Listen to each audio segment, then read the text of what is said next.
do is we're going to talk a little bit about chemistry, but we're going to make it fun. So in metal, like any other material, there is a crystalline structure. And the crystalline structure, if you imagine you have volleyballs in lines, and then in between them you had baseballs, and then in between those you had ping pong balls. There's a crystalline structure and everything fits together. What we're about to do is use an oxyacetylene torch. We're going to use oxygen and acetylene to heat up metal so that the crystalline structure is softened, and we're going to be able to bend that metal. So right now it's very rigid, and in just a moment William is going to bend this metal around a pipe. So we've got an oxygen and acetylene torch over here. We've got an oxygen cylinder and an acetylene cylinder. He's going to light an oxyacetylene torch. You just saw our shop dog, Flash. Well, I was short. No, it's okay. It's all good. What is it? Canine lupus familiaris. That's a boxer dog. Flash has cancer in his thoracic cavity, so he gets to come to work with us and live his best life. Okay, so William is going to heat this metal and then bend it. And so when you're heating and bending, there's different schools of thought, but we're going to put the PPE on. We're going to have a shade 5 on just in case.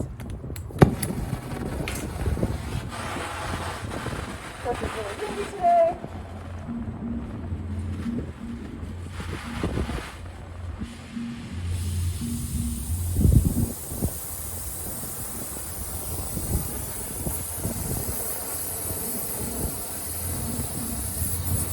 So what's happening here is that as this metal is getting heated, that crystalline structure is changing, it's softening, and we're getting what's called a heat affected zone. And a heat affected zone is not just the area that's getting heated, but it's the sides to either side of that heat. Same thing happens with a weld. You have a heat affected zone. So William's going to get this to a red hot color, and then he's going to bend it, and it's going to be really super easy to bend because basically it's like taking like Laffy Taffy and moving it.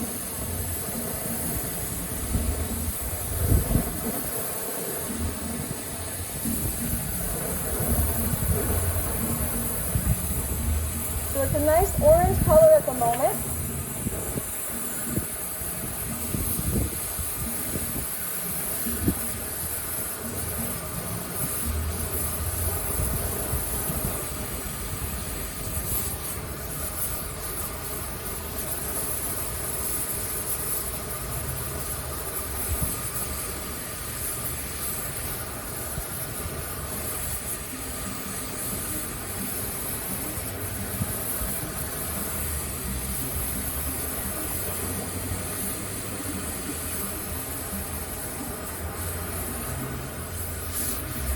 Yeah, looks like we're pretty much ready to move.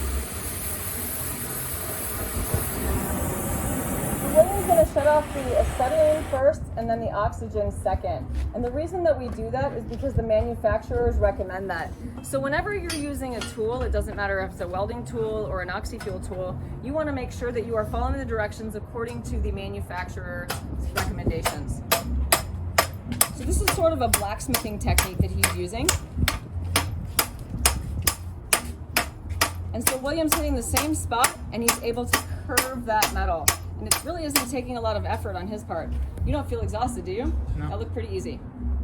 So basically by changing the chemical structure, the crystalline structure, we're able to manipulate metal. That's the foundation of blacksmithing.